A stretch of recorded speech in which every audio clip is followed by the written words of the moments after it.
নমস্কাৰ। আজি কলেজত আহিলোঁ, মানে আমাৰ এক্সাম আছে। ভাবিলোঁ মই আপোনালোকৰ লগতো শ্বেয়াৰ কৰোঁ। পিছে ইমান আজি গৰম দিছে, বহুত বেছিকৈ গৰম দিছে। আমাৰ গাড়ীখনো বেয়া হৈ থাকিলে নহয়।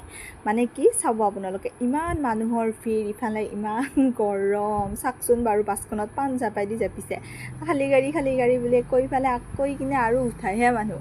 এইয়া ৰাস্তাতে আকৌ গাড়ীখন বেয়া হৈ গ'ল। মানে আমি জয় গণেশত গৈছিলোঁ, গাড়ীখন বেয়া হৈ যাওঁতে ইফালে আমাৰ পৰীক্ষাৰ কাৰণে দেৰি হ'ল। আমি খোজকাঢ়িয়ে গ'লোঁ আধা। তাৰপিছত খোজকাঢ়ি গৈ এতিয়া নাপাওঁ। এতিয়া বহুত ভাগৰো লাগিছে, গৰমো লাগিছে, টাইমো নাই। তাৰপাছত এখন বেটেৰী গাড়ী পাইছোঁ, ভাগ্য বলত। তাৰপাছত বেটেৰী গাড়ীখনত আহিলোঁ, কলেজ পালোঁ ফাইনেলি। তাৰপিছত পৰীক্ষা আছে ন, আৰু মোৰ পেচাব কৰাটো একদম লাগে। পেচাব কৰিব গ'লোঁ। এয়া আমাৰ ইমান ধুনীয়া পেচাব ৰুমটো, আপোনালোকে চাওক। জিৰণিও কৰিব পাৰি ইয়াতে আপোনালোকে। তাৰপিছত এয়া মোৰ এক্সাম দিব আহিলোঁ। মোৰ আকৌ ৰোল নাম্বাৰ 62 দেই গাইছ। মই আকৌ পিছত পৰি গ'লোঁ আৰু এক্সাম দিলোঁ। আৰু এক্সাম দি কিনে ঘৰত যাওঁ বুলি ভাবিলোঁ। কিবা এটা খাবৰো ভাবিলোঁ, কিবা এটা খাব নাপালোঁ। পিছে এইয়া ফেবৰাঘাট পালোঁ আহি। তাৰপাছত বাছ ষ্টেচনলৈ গ'লোঁ। তাৰপাছত দেখিলোঁ যে বাছকেইখনতো আমাক উঠিব নিদিয়ে গাইছ। কিয় জানানে, আমি যে কলেজ ষ্টুডেণ্ট, 10 টকা এটা কমকৈ পাব। এয়া আমি ফাইনেলি বাছত থিয় হৈ গ'লোঁ। আজিলৈ ইমানেই।